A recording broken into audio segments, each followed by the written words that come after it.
சுபஹானல்லாஹ். எங்காவது பார்த்திருக்கின்றோமா? கொஞ்சம் சிந்தித்து பாருங்க. அப்ப இஸ்லாம் எப்படி வளர்ந்துச்சுன்னு பாருங்க கண்ணியத்திற்குரியவர்களே. ஆக அந்த நேரத்திலும் கூட ரசூல் ஸல்லல்லாஹு அலைஹி வஸல்லம் அவர்கள் அந்த கைதிகளிடத்திலே எவ்வளவு இரக்கமாக நடந்துக்கிறார்கள். அப்ப ஒரு பக்கம் வெற்றி கிடைக்குதுங்க, இன்னொரு முக்கியமான முடிவு எடுக்கிறாங்க. என்ன தெரியுமா?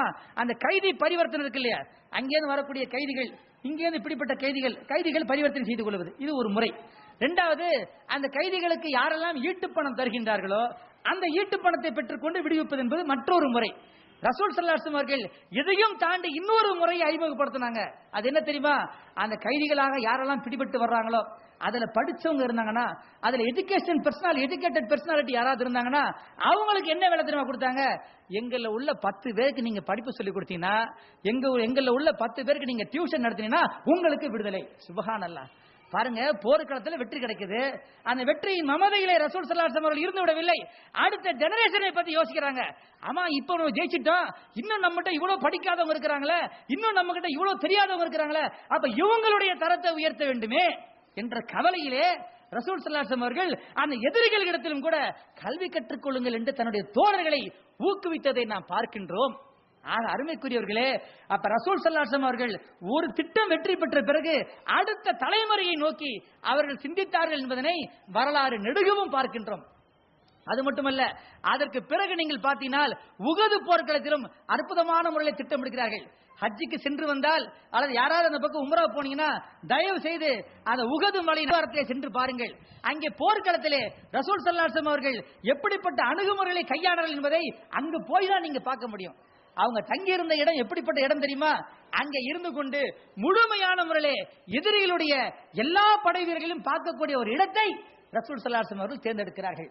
அது மட்டுமல்ல, அந்த எதிரிகளுடைய திட்டம் எப்படி இருக்க வேண்டும் என்று முன்கூட்டி இவர்கள் திட்டமிட்டு அங்கு இருக்கக்கூடிய ஒரு குன்றின் மீது ஜுபைர் ரலியல்லாஹு அன்ஹுடைய தலைமையிலே 50 வில் வீரர்களை நிறுத்துகிறார்கள். அவங்கள்ட்ட என்ன தெரியுமா சொன்னாங்க ரசூல் ஸல்லல்லாஹு அலைஹி வஸல்லம் அவர்கள்? இங்க பாருங்க, போரினுடைய நிலைமை எப்படி வேணாலும் மாறலாம், ஜெயிக்கலாம் தோக்கலாம், அதை பத்தி நீங்க பொருட்படுத்தக்கூடாது. நீங்கள் என்னுடைய உத்தரவு கிடைக்கும் வரை இந்த மலை குன்றை விட்டு நீங்கள் இறங்கக்கூடாது அப்படின்னு சொல்றாங்க. அது மட்டுமல்ல, இன்னொரு கடினமான வார்த்தையை சொன்னாங்க. என்ன சொன்னாங்க? ஒரு கால் நாங்கள் இறந்து போய் எங்களுடைய உடல்களை பறவைகள் கொத்தி திங்கக்கூடிய காட்சியை நீங்கள் பார்த்தாலும் கூட அந்த மலைக்குன்றிலிருந்து இறங்கிவிடக் கூடாது அப்படின்னாங்க ரசூல் ஸல்லல்லாஹு அலைஹி வஸல்லம். ஆனால் கண்ணியத்திற்குரியவர்களே, என்ன ஆயிற்று?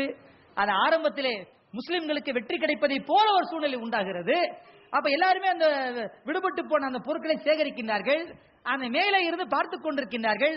அந்த சகாபா பெருமக்களுக்கு மத்தியில் 2 கருத்துக்கள் வருகிறது. சில பேர் சொல்லுகிறார்கள், இதான் வெற்றி கிடைத்து விட்டது, காபிர்கள் தான் ஓடிக்கொண்டிருக்கின்றார்களே, எதிரிகள் எல்லாம் பொருள்களை விட்டுவிட்டு ஓடிக்கொண்டிருக்கின்றார்களே, நம்மவர்கள் பொருள்களை சேகரித்துக் கொண்டிருக்கின்றார்களே, இப்பொழுது நாம் இறங்கி சென்றால் என்ன அப்படின்னு கேட்கிறாங்க. அந்த தளபதியாக இருக்கக்கூடிய தலைவராக இருக்கக்கூடிய ஜுபைர் ரலியல்லாஹு அன்ஹு சொல்றாங்க, ரசூல் ஸல்லல்லாஹு அலைஹி வஸல்லம் என்ன சொன்னாங்க நம்ம கிட்ட? இங்கெல்லாம் நில்லுங்கன்னு சொல்லியிருக்கிறாங்க, என்னுடைய உத்தரவு ஒரு முறை நீங்க இங்க இறங்கக்கூடாதுன்னு சொல்லியிருக்கிறாங்களே, இப்படி நீங்க போலாமான்னு கேட்கிறார். ஆனாலும் கூட அவருடைய பேச்சை கேட்காமல் அங்கே இறங்குகிறார்கள். அதனால் ஏற்பட்ட விளைவு என்ன? ரசூல் ஸல்லல்லாஹு அலைஹி வஸல்லம் அவர்களே இறந்து போய்விட்டதாக வதந்தி பரவியதை பார்க்கின்றோம். ஆனால் கண்ணியத்திற்குரியவர்களே, சில மணி நேரங்களிலேயே, ஒரு சில நாட்களிலேயே ரசூல் ஸல்லல்லாஹு அலைஹி வஸல்லம் அவர்கள் அந்த போர்க்களத்தை மீண்டும் தனக்கு சாதகமாக திருப்பதிலே வெற்றி பெற்று விட்டார்கள் என்பதுதான் வரலாறு நமக்கு சுட்டிக்காட்டிக் கொண்டிருக்கிறது. எந்த அளவுக்குன்னா, ரசூல் ஸல்லல்லாஹு அலைஹி வஸல்லம் அவர்கள் முகத்திலே காயம் ஏற்படுகிறது, ஒரு பல் ஒன்று விழுந்து விடுகிறது, அங்கே இறந்து விட்டார்கள் என்ற வதந்தி பரவி கொண்டிருக்கிறது. அந்த எதிராளிகள் கேட்கிறாங்க, முகமது இறந்து விட்டாரா அப்படின்னு சொல்லி. அப்ப ரசூல் ஸல்லல்லாஹு அலைஹி வஸல்லம் உயிரோட தான் இருக்கிறாங்க, அவங்கள சுத்தி சஹாபாக்களா இருக்கிறாங்க. அதுல ஒருத்தர் என்ன பண்றாருன்னா, இறக்கவில்லைன்னு சொல்றதுக்கு எந்திரிக்கிறார், ஒரே அமுக்கு அங்க பிடிச்சி அமுக்குறாங்க, பேசாத அப்படின்றாங்க.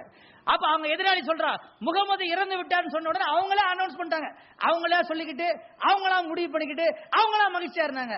அப்ப ரசூல் ஸல்லல்லாஹு அலைஹி வஸல்லம் என்ன திட்டத்தை கையாளுறாங்கன்னா, எதிரிகள் சந்தோஷம் அடையட்டும், எதிரினுடைய அவனுடைய அந்த எனர்ஜியா இருக்கு பாத்தீங்களா, அந்த சக்தி எல்லாம் கம்ப்ளீட்டா விரயமாகட்டும் அப்படின்னு விடுறாங்க.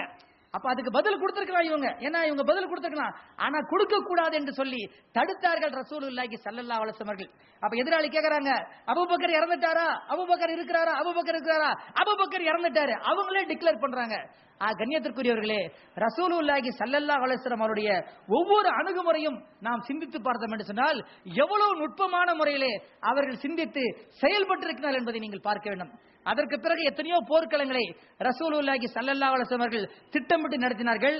ஆனால் அனைத்தையும் சொல்வதற்கு நேரமில்லை. ஒன்றை மட்டும் சொல்லி முடிக்கிறேன் முத்தாய்ப்பாக. அது என்னன்னு கேட்டீங்கன்னா, மக்கா வெற்றி. நான் ஏற்கனவே பார்த்தோம், தாயிப்ல அந்த திட்டத்தின் அடிப்படையிலே பாதகமான சூழ்நிலை இருந்தது. அப்ப ரசூல் ஸல்லல்லாஹு அலைஹி வஸல்லம் அவர்கள் எப்படி நடந்தாங்கன்றதை நம்ம பார்த்தோம். பத்ர் போர்களிலே மாபெரும் வெற்றி கிடைத்தது. அப்ப ரசூல் ஸல்லல்லாஹு அலைஹி வஸல்லம் அவர்கள் எப்படி நடந்தாங்கன்னு பார்த்தோம். உஹது போர்க்களத்திலே வெற்றியும் தோல்வியும் கலந்து கிடைத்தது. அப்ப ரசூல் ஸல்லல்லாஹு அலைஹி வஸல்லம் அவர்கள் எப்படி நடந்தாங்கன்னு பார்த்தோம்.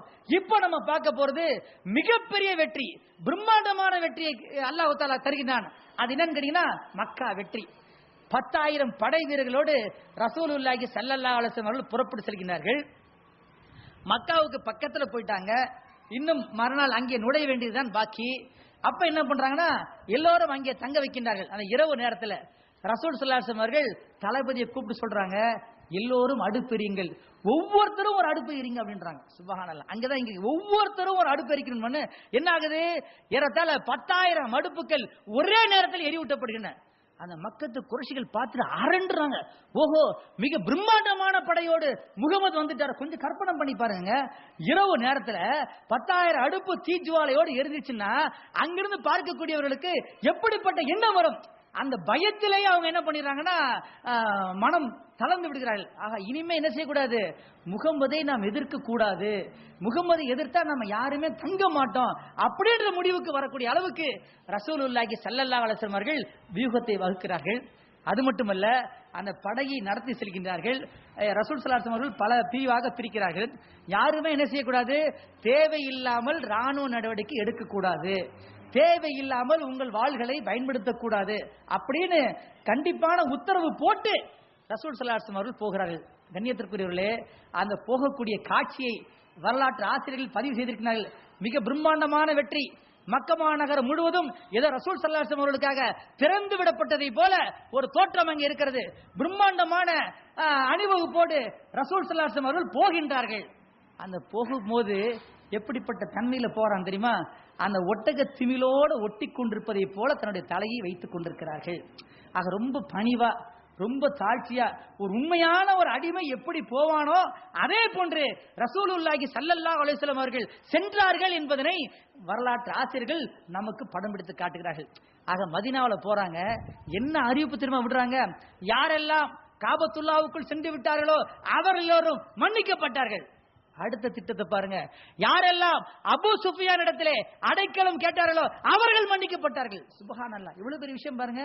அன்னைக்கு வரைக்கும் அபூ சுஃபியான் எதிர்த்துக்கிட்டு இருந்தாருங்க. அப்ப அவர் ஒரு தலைவரா இல்லைங்களா, அந்த நேரத்திலும் கூட தலைவர் என்ற அந்தஸ்தை கொடுக்கறாங்க. அபூ சுஃபியான் யாருக்காவது அடைக்கலம் கொடுத்தால் அவருக்கும் மன்னிப்பு என்று வணங்குகின்றார்கள். அதுக்கு பிறகு அந்த காபத்துல்லாவில் நுழைகின்றார்கள். அங்கும் கூட பணிவாகத்தான் செல்கின்றார்கள். ஜால் ஹக் வதக்கல் பாத்தில் இன்னல் பாத்தில கான ஜஹூகா, அங்க இருக்கக்கூடிய அத்துணை சிலைகளையும் அடித்து தகர்க்கின்றார்கள். காபத்துல்லாவை தூய்மைப்படுத்துகின்றார்கள். காபத்துல்லாவுடைய சாவி ரசூல் ஸல்லல்லாஹு அலைஹி வஸல்லம் கைக்கு வருகிறது. உதுமான் பின் தல்ஹா அவர்கள் கொண்டு வருகிறார்கள். அங்கேயும் பார்த்தீங்கன்னா என்னன்னு கேட்டீங்கன்னா, அங்கே ஆணவம் இல்லை, அங்கே அகம்பாவம் இல்லை, மாறாக அங்க அடிமை என்ற உணர்வோடு தான் ரசூலுல்லாஹி ஸல்லல்லாஹு அலைஹி வஸல்லம் அவர்கள் நடந்து கொண்டார்கள். அவர்கிட்ட சாவியை வாங்கிட்டு திருப்பி இந்த காபத்துல்லாவை எல்லாத்தையும் சுத்தம் படுத்திட்டு தூய்மைப்படுத்தி விட்டு இந்த சிலைகளை எல்லாம் அப்புறப்படுத்தி விட்டு பிலால் ரலியல்லாஹு அன்ஹு அவர்களை பாங்கு கொடுக்க சொல்லிவிட்டு பிறகு சாவியை யார்கிட்ட ஒப்படைக்கிறான்னா உதுமான் பின் தல்ஹா கிட்ட ஒப்படைக்கிறாங்க. ஆக அது காபத்துல்லாவை கைப்பற்ற வேண்டும் என்பது இவருடைய நோக்கம் அல்ல. அங்கே ஷிர்க் அங்கே ஒழிக்கப்பட வேண்டும், அங்கே இறைவனை தவிர மற்றவர்களுக்கு வணங்கப்படக்கூடாது என்பதிலே தெளிவாக இருந்தார்கள். அது மட்டும் இல்ல, அவங்க கிட்ட சாவியை கொடுத்துட்டு சொல்றாங்க ரசூல் ஸல்லல்லாஹு அலைஹி வஸல்லம் அவர்கள், இது கடைசி காலம் வரை உங்களிடமிருந்தான் இருக்கும், உங்களுடைய பரம்பரையிடத்தில் தான் இந்த காபத்துல்லாவுடைய சாவி இருக்கும் என்று சொன்னார்கள். கண்ணியத்திற்குரியவர்களே, அன்னைக்கு சொன்னது இன்னைக்கு வரைக்கும் அப்படியே அது நடைமுறைப்படுத்தப்பட்டுக் கொண்டு வருகிறது என்பதனை நீங்கள் பார்க்க வேண்டும். ஆக அந்த மக்கமா நகரத்தில் உள்ளவங்களுக்கு எல்லாம் ஒரு பயம் ஏற்படுகிறது. என்னன்னு கேட்டீங்கன்னா, பல பேர் இருந்தாங்க.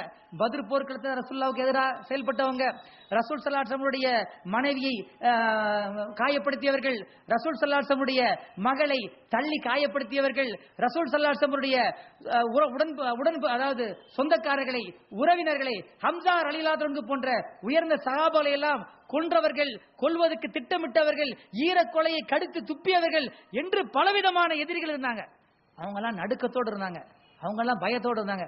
கொஞ்சம் யோசனை பண்ணி பாருங்க, ஒரு மிகப்பெரிய வெற்றி வீரனாக ஒரு இயக்க தலைவர் நுழைகின்ற பொழுது அங்க எப்படிப்பட்ட காட்சிகள் நடக்கும் என்பதனை இதுவரை